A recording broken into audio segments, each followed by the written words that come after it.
Ethiopia is going through a rough path of political, economic, and social variables. The country's delisting from the African Growth and Opportunity Act is a case in point. What does this mean, and what are some of the consequences for Ethiopians who have been benefiting from this act?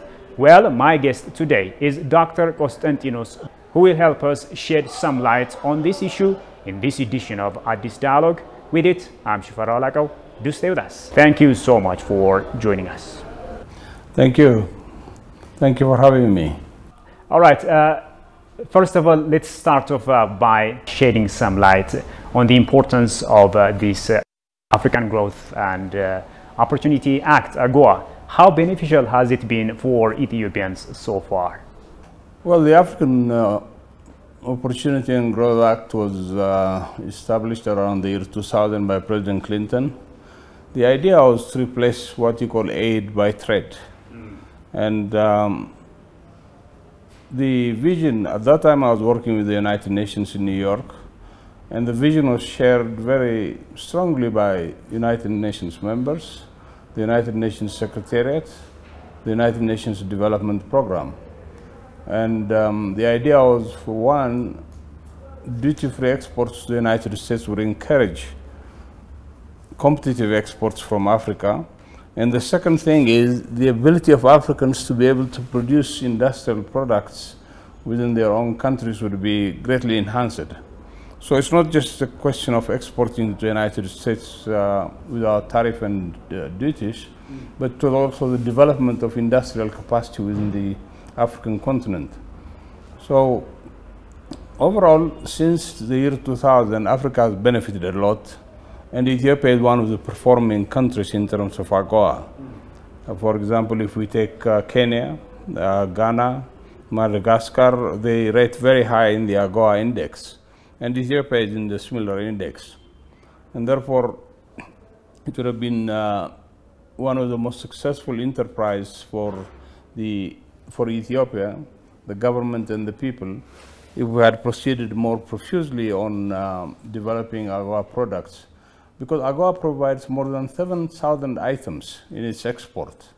It's not just apparels and textiles, but it has a variety of goods and services that need to be exported to the United States, tariff and duty-free. And therefore, Ethiopia has been beneficial in this. One, its industrial capacity has been developed. Yeah. Fashion industries like Tommy Hilfiger and others like Speedo have come to Ethiopia to be able to produce their goods here. The second thing is, of course, the tariffs that have been reduced for Ethiopia to be exported there. Additionally, the employment sector. More than 200,000 Ethiopians are employed in that sector now. Most of them young women who now coming into the industrial parks with the kind of skill that they're going to develop and potentially open their own business in the future. So overall, AGOA has been beneficial. In terms of the volume of trade that we see, it's about $235 million a year by the year 2020. So this might not look very significant, but the significant fact is that our industrial capacity has been developing in response to this. Investors have been coming into the AGOA opportunity to be able to export to the United States. And third, it's not just the number of people employed in the industrial parks, but also the skills that they receive within the experience that they're going to get from this work to be able to open their own business and, of course, work in different other sectors. Okay. Now that the United States of America has delisted Ethiopia and also co-hit Guinea and Mali from this African Growth and Opportunity Act, what are some of the ramifications for Ethiopians? Well, this has an impact, given that our export performance has not been so encouraging in the past few years. One is the psychological impact that the companies investing in Ethiopia would have. they wouldn't have the kind of incentive to be able to continue to invest in Ethiopia, and I think we need to do a lot of work in this area. The second thing is, of course, the political dimension. Once the United States comes up with this kind of issues, then United States allies like the European Union would come with similar kinds of psyche that would prevent them from investing in Ethiopia. Otherwise, today, the textile and apparel industry globally is in high demand. The production capacity has been lowered by the COVID pandemic, and therefore finding a market for our industrial outputs in the AGOA sector would not be very difficult. As a matter of fact, we now have the inter-African trade established, the African Continental Free Trade Area, which has the same privilege as AGOA in terms of exporting without tariffs and duties, and therefore it would be useful to consider our other export outlets to be able to export to other African countries. Yeah, but some like Charlie Robertson, global chief economist at the Renaissance Capital, say that the suspension of Ethiopia from AGOA isn't likely to have serious impact. Do you buy that? Well, it will not have a very serious impact, frankly, because as I said earlier, the materials that we're exporting to the United States now are also exportable to other countries which are in high demand. Therefore, it will not have any impact. The only impact it will have is the kind of political nuances that it will create as a result of US policy change towards Ethiopia. Otherwise, in terms of the production, in terms of the export, I don't think it will have any important impact. And of course, another thing we have to see is it is the duty-free privilege that have been removed from Ethiopian exports. So Ethiopian exports will still be going to the United States, but they will be subject to tariffs and duties that other countries are paying. We'll still remain competitive in that area because the other countries that are exporting to the United States, like China, have reduced capacity, and reduction in capacity in terms of economies of scale means the value of the goods and services exported will be higher. Therefore, I still think the fashion goods being exported will be very competitive even in the United States. I think it's a token of generosity by the United States of America for some poor nations in Africa. But now apparently the Biden administration has twisted this for some political gains. What is your take on that? Well, you know, the United States and the international media are rebranding Ethiopia as a country where you have human rights abuse. And of course, the Ethiopian government has admitted that there have been some kind of human rights abuse, and in any war situation, you would have this kind of human rights abuse. But I think the lopsided judgment by the United States towards Ethiopia has not been very generous. And probably this might be because of several problems that we have with our diplomacy, as mentioned by the Ethiopian government. It could be also the kind of lobbying you have in the United States. In the US, policies are changed, policies are framed by lobbyists and by people who go and advocate for certain issues, and I don't know if we've done enough in that sector as a country. Of course, the other warring factions that are committing similar human rights have had good advocacy work to be able to convince the Biden administration, and therefore we have to continue with our diplomatic efforts. We have to work with our advocacy efforts, and as a country, it's very important to look into what the country is instead of just looking at what the situation right now is. Ethiopia has been an ally of the United States and a friend of the United States for over 100 years now. And therefore, it's very important to maintain that diplomatic relationships, because the US, what we see from recent history is it's been intervening in different countries that today we see them in various forms of crisis, and therefore it's very important to still going on to work, and we still have until January to be able to work with the United States to see if AGOA extension could be permitted.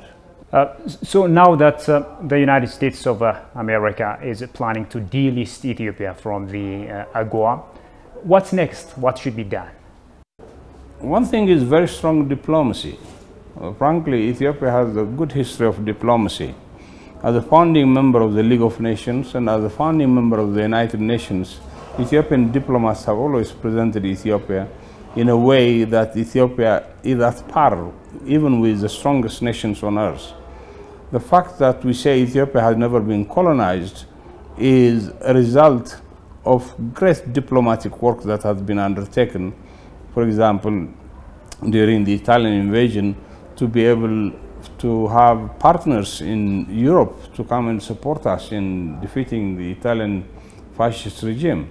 So today, we need that kind of momentum again, that kind of skills, that kind of experience, that kind of level of engagement with both the European Union, with the United States and other countries. And the fact that the United States have been active in taking Ethiopia almost more than 10 times to the UN Security Council to be able to debate on other issues like the Grand Renaissance Dam and of course the human rights situation, means that we need to have better diplomatic work with the United States and with the European Union. Of course, the European Union countries are also pushing for different kinds of sanctions, and therefore we'll have to preemptively attack this through diplomatic means so that we are in talking terms with these countries. These are great nations, they have immense wealth, and therefore it's very important that we deal with them before they can send their arsenal to create much more crisis in this country. Also, what policies and new strategies should be put in place by concerned government entities, and also what should friends of Ethiopia, nations like China and Russia, do in order to fill the gap created by this suspension of AGOA? Well, you see, one of the problems we have in our country is we have always relied on certain growth potential for our economy. For example, what we hear in history is we are exporting coffee, we are exporting gold, we are exporting sesame, but nothing much has been done in the other sectors. The fact that the private sector has not been an active participant in Ethiopia's development is one of the biggest problems. And now, since Prime Minister Abiy came to power, he's been promising and also working to liberalize the economy, the telecom sector being one. And therefore, it's very important that we have the private sector to be involved in investing in this country, and also to be able to, for the private sector, the global private sector, to come and invest in our country. We need some serious financial reforms in our country. As you know, the financial sector is completely closed in Ethiopia, and therefore we need to work on countries, even our neighboring countries like Djibouti, Kenya, South Sudan, Tanzania, Uganda have opened their financial sector to foreign competition. China, Vietnam, their biggest asset was opening their financial sector. It was only 3 months ago that the Chinese local banks were allowed to compete with international foreign banks, and therefore we need to look into this. We need to have serious debate in this area so that investment capital can come in different ways instead of what we have today. What we have of foreign currency income now is mainly loans, aid, diaspora income, our exports, and therefore we need to open up this. Then we don't need to be dependent on the gracious activity of different countries where they give us different kinds of privileges to be able to export to their countries. We have also the Lome Agreement with the European Union, which allows us to export so many things and which establish some kind of special trade relationships. So now that China has been investing in Ethiopia in a big way, and frankly in the last 2 decades, Chinese investment has shown great results with infrastructure like 74,000 kilometers of roads, over 20 dams, 300,000 kilometers of transmission lines, 50 universities. All this, and achieving the Millennium Development Goals in 2015 has been a kind of milestone for Ethiopia's development and growth. In fact, the Financial Times, which is normally a very conservative paper, has said that between 2010 and 2020, Ethiopia is the fastest growing economy in the world. And therefore, to maintain this momentum, it's very important to look into how the private sector would participate. And also, our Prime Minister has been promising to improve the World Bank index on the ease of doing business. I think we need to work on that very hard because if investors come here, even local investors, Ethiopian domestic investors, unless you have business that are easily done, it's going to be very difficult to promote our exports and to promote also our economic development. Let's also talk about the Grand Ethiopian Renaissance Dam, the GERD. Which is due to generate electricity in a month or so time. What does this mean? Well, the Grand Renaissance Dam has a huge impact on Ethiopia's development. For one, more than 40% of our population doesn't have electricity, access to electricity. And therefore, the fact that we get another 6,000 megawatts from the Grand Renaissance Dam means we're going to have electricity, and electricity and power in general are the base for industrial development, for agricultural development. And therefore, it's going to have a huge impact once it starts operating. The second thing, there is also the potential to be able to export the power to neighboring countries, which means that we're going to get additional resources from this. Even Sudan, you know, while it has lots of political problems with us, has said that it's going to import much of the production of the Grand Renaissance Dam. And therefore, what we get from AGOA in terms of monetary privilege and benefits could be replaced, for example, by the Grand Renaissance Dam. But it's having lots of problems before we even start producing electricity. And we need to work on solving these problems, the technical problems, the political agenda of Egypt, which is creating a lot of mess in Ethiopia now. And therefore, it's very important that we continue to build the Grand Renaissance Dam, and we make sure that it's producing adequate electricity to be able to support the Ethiopian economy. All right. Dr. Constantinos, thank you so much for your perspectives. Thank you. Well, dear viewers, with that we come to the end of today's program. Many thanks for your company so far. Until I see you next time with another program, it's goodbye from me, Shifarao Laka.